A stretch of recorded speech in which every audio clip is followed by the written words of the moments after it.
తెలంగాణ రాష్ట్రం కోసం పల్లె పల్లె తిరిగి పాటై పాడినారు. తెలంగాణ రాష్ట్రం ఏర్పడి 12 సంవత్సరాలు అవుతుంది. ఎట్లుందన్న రాష్ట్ర పరిస్థితి? ఇప్పుడు బాగానే ఉంది. ఉమ్, ఓ 10 ఏళ్ల కాలమే ఉమ్, విధ్వంసం ఉండే తెలంగాణ. ఉమ్, ఇప్పుడిప్పుడే పరిపాలన గాడిలు పడతాం. ఇప్పుడిప్పుడే పరిపాలన ప్రజలకు అందుబాటులోకి వస్తుంది. నిర్బంధ తెలంగాణ, మాట్లాడలేని తెలంగాణ, ప్రశ్నిస్తే కేసులు అయ్యే తెలంగాణ, జైల్లో అయ్యే తెలంగాణలో ఇప్పుడే స్వేచ్ఛావాయువులు పీల్చుకుంటా ఉన్నాం. దొరగడీల కంచెలు పోయి కొంత ఊపిరి పీల్చుకునేటువంటి పరిస్థితి వచ్చింది. దానికే చెప్పాం, ఆనాడు ఎవడి పాలైందిరో తెలంగాణ అని అడిగాం, నేడు ప్రజల పాలైంది తెలంగాణ అని కూడా చెప్పాం. అంటే తెలంగాణ రాష్ట్రం ఆవిర్భవించిన తర్వాత కేసీఆర్ని అందరిని యాక్సెప్ట్ చేసినారు, మీరు ఒక్కరే వ్యతిరేకించినారు. ఎందుకు కేసీఆర్కి మీకు ఎక్కడ ఎందుకు పల్లె? అంటే వాళ్ళ ఇల్లు మా ఇల్లు పక్క పక్కన కనుక గెట్లకు అడ్డం వచ్చి, అంటే మీరు 10 సంవత్సరాలు ఆయన పరిపాలిస్తున్నంత కాలం మీరు పాటలతో ప్రశ్నిస్తూనే ఉన్నారు, ఆయనను ఎంతసేపు విమర్శిస్తూనే ఉన్నారు కదా. అంటే నేను ఏది కూడా బ్రదర్ ప్రజల నుంచి వచ్చే డిమాండ్ పాట రూపంలో రాసి చెప్పాను తప్ప ఎవరి మీద కూడా వ్యక్తిగతంగా ఏముంటుంది, వాళ్ళకి మాకు ఏముంటుంది, వాళ్ళకి మాకు ఏముంటుంది కదా. ప్రజల నుంచి వచ్చేటువంటి డిమాండ్ పాట రూపంలో తీసుకున్నాం. అవును. ఆ రోజున విధ్వంసం, ఆ రోజున అరాచకాలు ఈ రాష్ట్రంలో జరిగినాయి కనుక ప్రజలు అనుకుండ్రు తెలంగాణ ఎవరి పాలైందని ప్రజలన్న భాషను నేను రాశాను. నేను కావాలని రాయలే. ఒక్కసారి ఎవరి పాలైందన్నమాట. ఎవడి పాలైందిరో తెలంగాణం, ఎవడేలుతున్నడు రో తెలంగాణం, గోసి గొంగాడేసి కాలి గజ్జను కట్టి డప్పు సంకానేసి ఊరు ఊరుకు పోయి పోరు పాటలు పడితే ఎవడి పాలైందిరో తెలంగాణ, ఎవడేలుతున్నడు రో తెలంగాణ, 96లోన లొల్లి పెట్టి నొల్లు ఆంధ్ర పాలకుల గల్ల పట్టినారు, ఓరుగల్లు సూర్యపేట పోరైలేసే భువనగిరి యుద్ధ పేర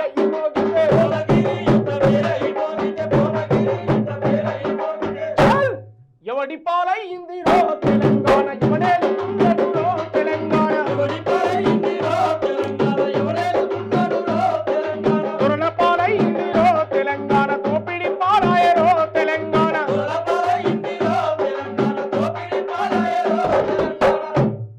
అట్లా ఆ రోజు ఉన్నటువంటి కాలానికి అనుకూలంగా రాశాను. ప్రజలు కోరుకున్న డిమాండ్ అది. మల్లన్న సాగర్ ముంపు గ్రామాల్లోకి పోయాం. ఏటిగడ్డ కృష్ణాపూర్లో 2 రోజుల పాటు 24 గంటలు రేవంత్ రెడ్డి గారి నాయకత్వంలో దీక్షలు జరుగుతూ ఉన్నాయి. ఆ సభకు వెళ్ళినప్పుడే రాశాను, అమ్మా మన ఊరు ఆగమైందే ఆగమైందే, మల్లన్న సాగరులో మునిగిపోయిందే మునిగిపోయిందే, అమ్మా మన ఊరు ఆగమైందే ఆగమైందే, మల్లన్న సాగరులో మునిగిపోయిందే మునిగిపోయిందే, కట్టుకున్న ఇల్లు పెట్టుకున్న గోడ నీడనిచ్చిన చెట్టు నడిసి వచ్చిన బాట,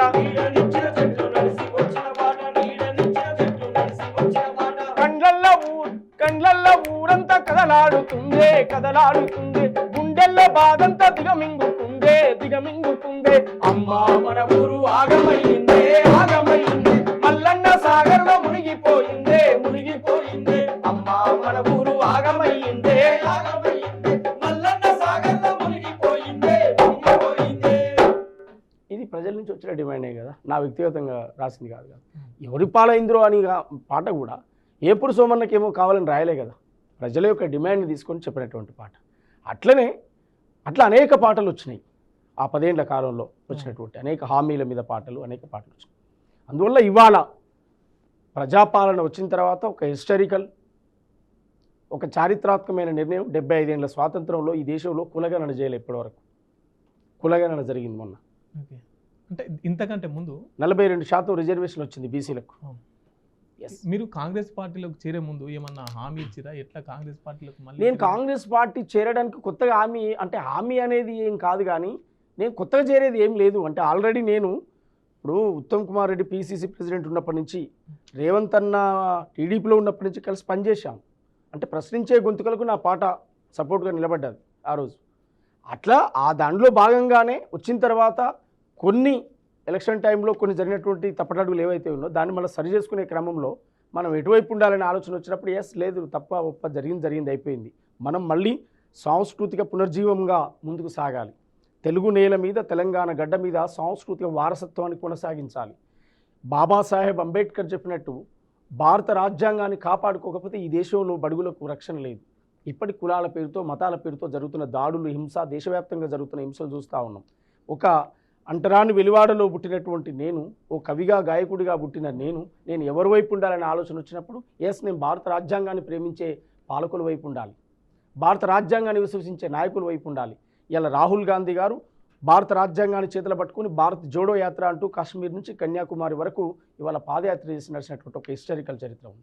భారత రాజ్యాంగం వచ్చినాకనే నా జాతికి తెల్ల బట్టలు వచ్చినాయి, భారత రాజ్యాంగం వచ్చినాకనే నా జాతికి చెప్పులు వచ్చినాయి, షూ వచ్చినాయి, నా జాతికి బుక్కడి అన్నం వచ్చింది, నా జాతికి చదువు వచ్చింది, నా వర్గాలకు రాజ్యాధికారంలో భాగస్వామ్యం వచ్చింది.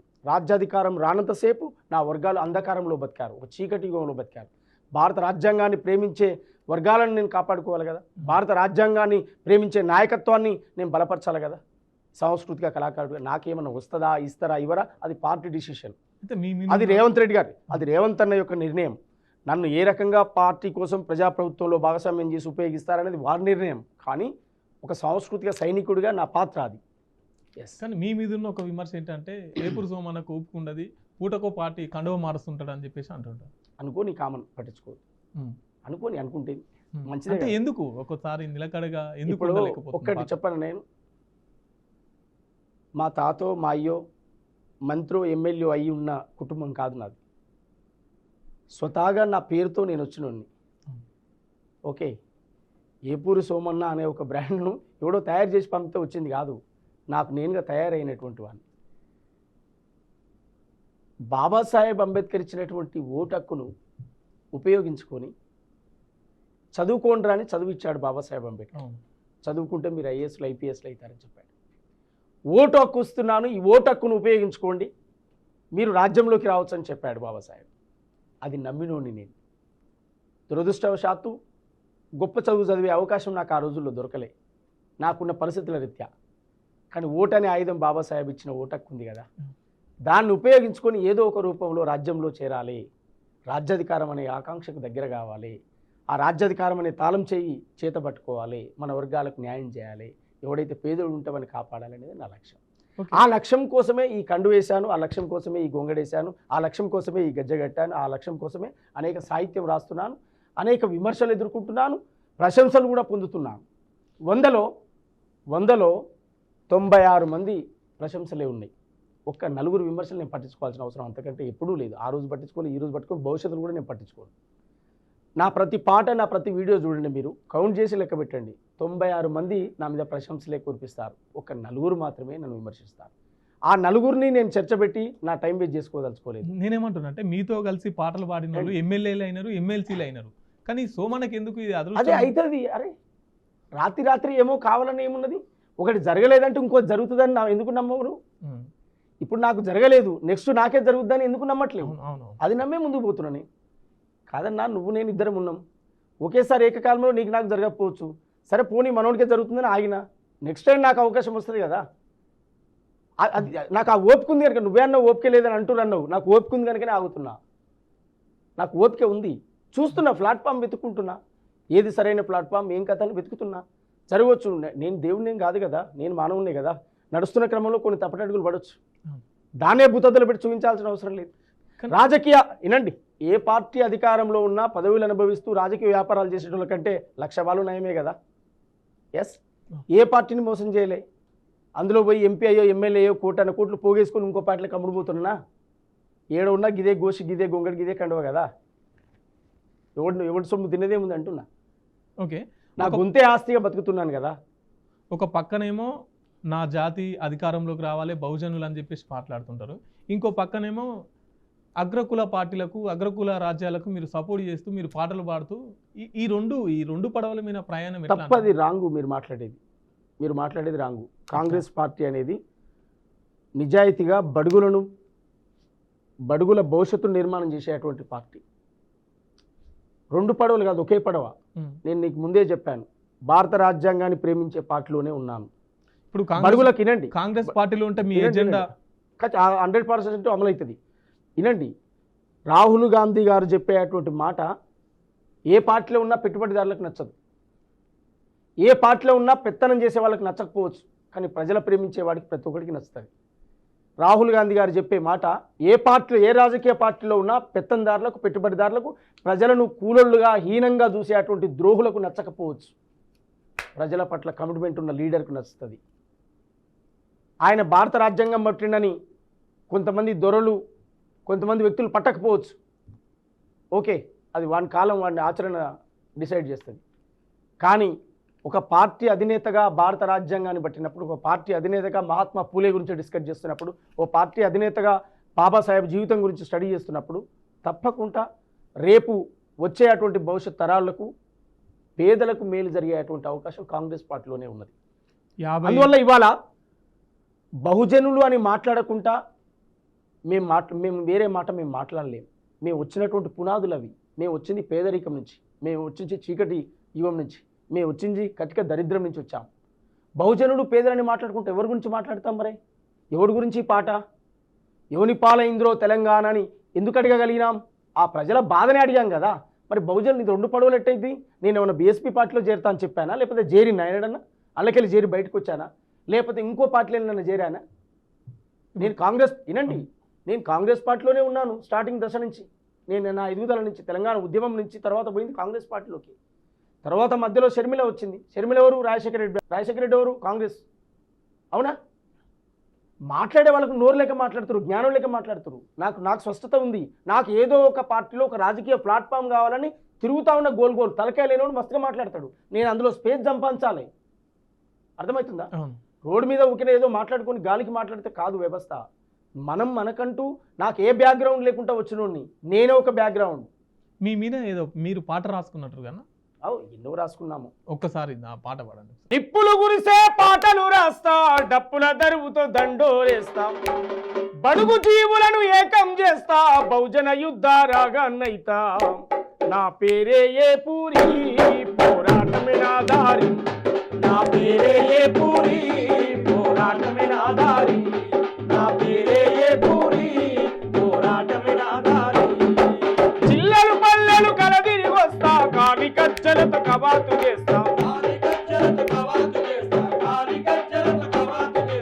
ఆకలి కేకల రాగం తీస్తా, అన్యాయంపై సమరం చేస్తా. నా పేరే ఏ పూరి, పోరాటమే నా దారి. నా పేరే ఏ పూరి, పోరాటమే నా దారి. నా పేరే ఏ పూరి, ప్రజల పాటే ఊపిరి. నా పేరే ఏ పూరి, ప్రజల పాటే ఊపిరి. అనేక పాటలు రాశాను. ఓకే, మీరు జ్ఞాన చైతన్య యాత్రలు అని చెప్పేసి పల్లెలు తిరిగిరు. ఇన్ని సంవత్సరాల మీ జర్నీలో ఏం నేర్చుకున్నారు? ప్రజల పట్ల ఎట్లా ఉండాలని నేర్చుకున్నాను.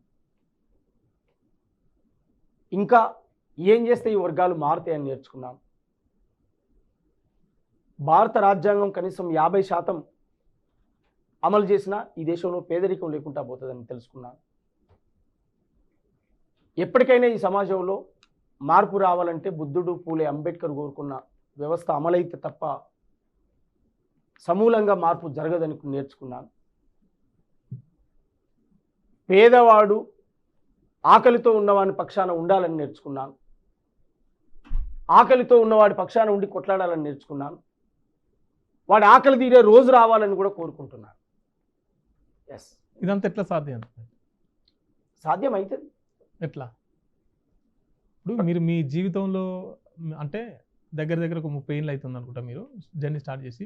అప్పటి నుంచి ఇప్పటి వరకు వ్యవస్థ మొత్తం ఇట్లనే ఉంది కదా? అది కాదు. ఒక్కొక్క కాలంలో ఒక్కొక్క డిమాండ్ ముందుకు వస్తుంది ప్రజా ఉద్యమ రూపంలో. అనివార్యంగా పాలకులు వాటిని అమలు చేయాల్సినటువంటి పరిస్థితి ఏర్పడుతుంది. అనివార్యం. అది ప్రత్యేక తెలంగాణ అనివార్యం. బీసీలకు 42% అనివార్యం. ఎస్సీల వర్గీకరణ అనివార్యం. అనివార్యంగా తప్పదు, ఇది చేయాలి అనే డిసిషన్లు వస్తాయి. మార్పులు జరుగుతాయి. మార్చకుంటే ఎందుకు ఉంటుంది? మార్పు జరగకుంటే ఎందుకు ఉంటుంది? నేను పుట్టినాడు ఈ హైదరాబాద్లో ఉన్నానా? మీ ముందు నిలబడ్డానా? అది అనుకున్నానా? నువ్వు ఊహించావా? ఏపుడు సోమన్ అంటాడు నాకు ఎదురు పడతాడు, మనం మాట్లాడుకుంటాం, నువ్వు అనుకున్నావా? నేను అనుకున్నానా?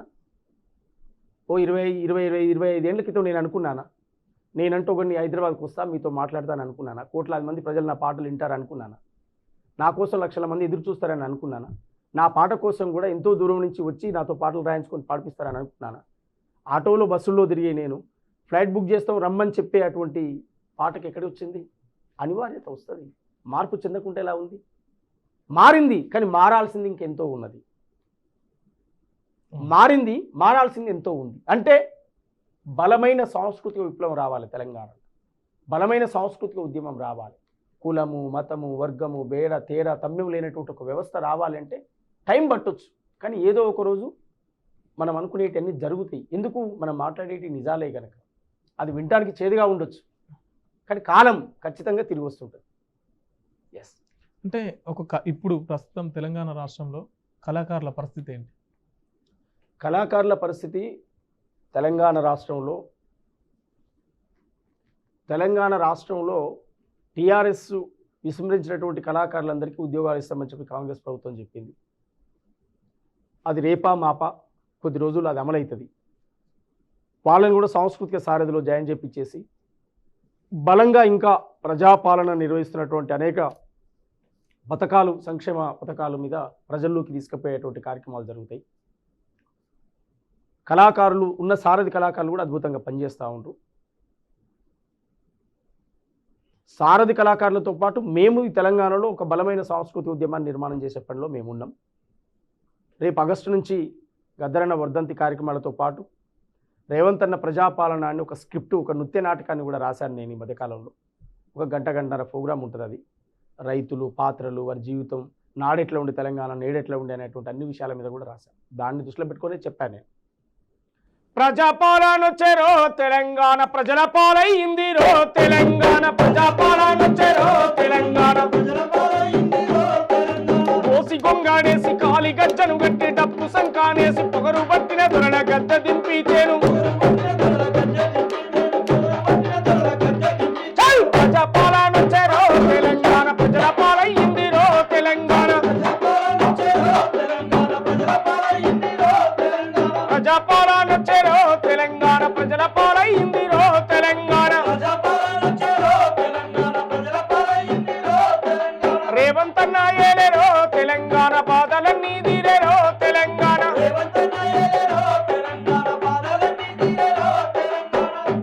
అంటూ ఈ పాటను మనం ఆనాడు ఎవడి పాలైందో అని ప్రశ్నించడం. 42% బీసీలకు బిల్లు వచ్చినందుకు, 30 ఏళ్ల ఎస్సీల వర్గీకరణ అమలు చేస్తున్నందుకు, దళితులకు 4 మంత్రి పదవులు ఇచ్చినందుకు, బీసీలకు సామాజిక న్యాయం అమలు చేస్తున్నందుకు ఇవాళ ఖచ్చితంగా నిజంగా నిజాయితీగా ప్రజల పాలైంది అనేటువంటి ఒక బలమైన పదాన్ని రాస్తూ ఇవాళ పాటను కూడా ప్రజల్లోకి తీసుకొచ్చాం. చాలా అద్భుతంగా దాదాపు ఒక 5 డేస్లోనే దాదాపు 3.5-4 లక్షల వ్యూస్ అది ప్రజల్లోకి వచ్చింది. చాలా హ్యాపీగా సంతోషపడతా ఉన్నా. దాన్ని రిసీవ్ చేసుకుంటా ఉన్నారు ప్రజలందరూ కూడా.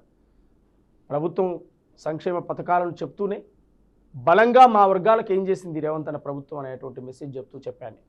దాంట్లో బాగానే చెప్పాను. వర్గీకరణ వచ్చిందో మాదిగా పల్లెలకు, ఉపకులాల వాడలకు. వర్గీకరణ వచ్చిందో మాదిగా పల్లెలకు, ఉపకులాల వాడలకు. రాజ్యాంగం హక్కు దక్కిందో మన జాతి బిడ్డలకు, చదువుకునే తమ్ముళ్లకు. రాజ్యాంగం హక్కు దక్కిందో మన జాతి బిడ్డలకు, చదువుకునే తమ్ముళ్లకు. ఎయ్యరా ఎయ్యరా ఎయ్యరా దండారా, ఎయ్యరా దండారా. రేవంత్ అన్న పాలనకు మద్దతు ఇయ్యరా దండారా, రేవంత్ అన్న పాలనకు మద్దతు ఇయ్యరా దండారా. వర్గీకరణ వచ్చిందో మాదిగా పల్లెలకు, ఉపకులాల వాడలకు. వర్గీకరణ వచ్చిందో మాదిగా పల్లెలకు, ఉపకులాల వాడలకు. రాజ్యాంగం హక్కు దక్కిందో మన జాతి బిడ్డలకు, చదువుకునే తమ్ముళ్లకు. రాజ్యాంగం హక్కు దక్కిందో జాతి బిడ్డలకు, చదువుకునే తమ్ముళ్లకు. ఇది 30 ఏండ్ల పోరాటం, జాతి బిడ్డల ఆరాటం. జాతి బిడ్డల ఆరాటం, ఇది జాతి బిడ్డల ఆరాటం.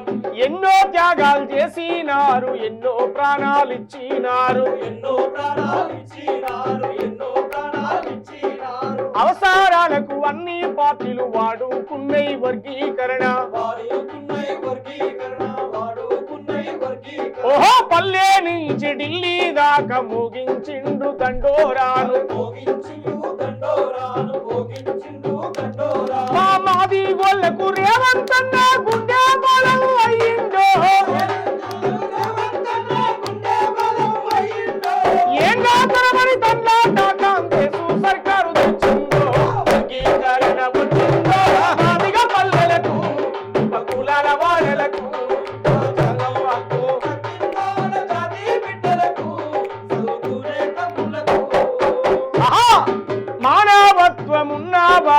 మహనీయుడు రేవంతన్న మహనీయుడు రేవంతన్న మహనీయుడు రేవంతన్న డప్పులు కొట్టే మాది గోళ్ళ గుండె సప్పుడు విన్నవాడు గుండె సప్పుడు విన్నవాడు గుండె సప్పుడు విన్నవాడు ఆహా చెప్పుడు గుట్టిన మాది గోళ్ళ చెమట నెత్తురు చూసి నోడు చెమట నెత్తురు చూసి నోడు చెమట నెత్తురు చూసి నోడు ఆహా చెప్పులు గుట్టిన మాది గోళ్ళ చెమట నెత్తురు చూసి నోడు చెమట నెత్తురు చూసి నోడు చెమట నెత్తురు చూసి నోడు పడావు పడ్డ మాదిగా వాడల జాడలాను వెతికినాడు జాడలాను వెతికినాడు జాడలాను వెతికినాడు వర్గీకరణతో వెనకబడ్డ జాతులు బాగుపడతాయిరన్నా జాతులు బాగుపడతాయిరన్నా జాతులు బాగుపడతాయిరన్నా ఆ రాజ్యాంగ పాలాలు అందుకొని ఆ జాతులు ముందుకొస్తాయిరన్నా జాతులు ముందుకొస్తాయిరన్నా జాతులు ముందుకొస్తాయిరన్నా మా మాది గోళ్ళకు రేవంతన్న